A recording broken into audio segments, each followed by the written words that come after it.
যারা ওনার বিরোধিতা করেছিল তাদেরকে নিয়ে এখন ফটিকছড়ি বিএনপিকে বিভাজন শুরু করে দিয়ে উনি ফটিকছড়ি বিএনপিকে কেন জানি ধ্বংস করে দিতে চাচ্ছে।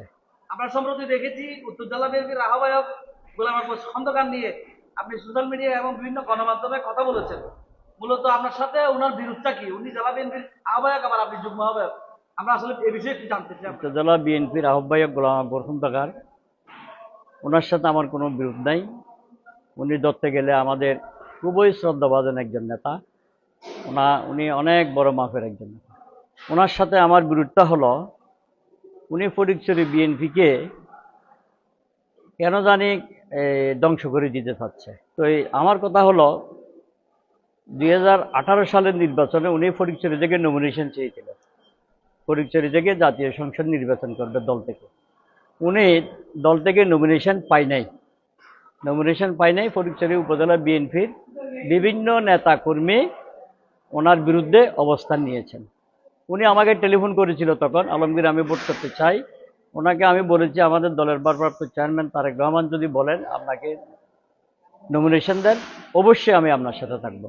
তারপর থেকে নমিনেশন দেওয়ার আগ পর্যন্ত প্রতিদিন ওনার সাথে আমার প্রায় 15 থেকে 20 মিনিট প্রতিদিন রাত্রে 11টার পর কথা হতো।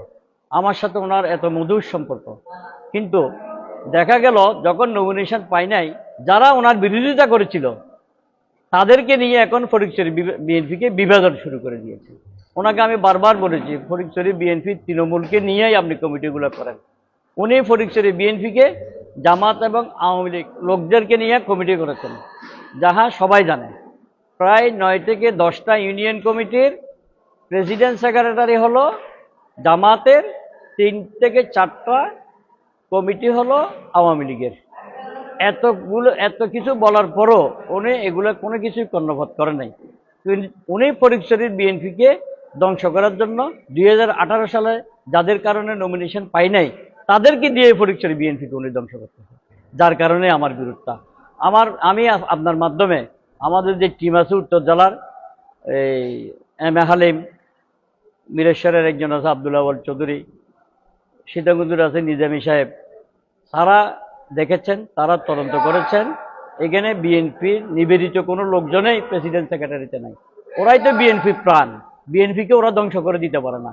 ওদের প্রতি আমি অনুরোধ করব ফটিকছড়ির তৃণমূলের নেতৃবৃন্দের সাথে আলোচনা করে ফটিকছড়ি বিএনপিকে আমরা কেন্দ্রে এগুলো পাঠিয়েছি, ওই নিয়মগুলো অতি দ্রুত শেষ করে ওয়ার্ড থেকে আবার পুনরায় সম্মেলন করে, ইউনিয়ন সম্মেলন করে বড় করে যেন ফটিকছড়ি একটা জাঁকজমক সম্মেলন করে, যেটা সালাউদ্দিন কাদের চৌধুরী, গোলাম আকবর খন্দকার, আসলাম চৌধুরী মিলে একটা সম্মেলন করেছিল 2010 সালে।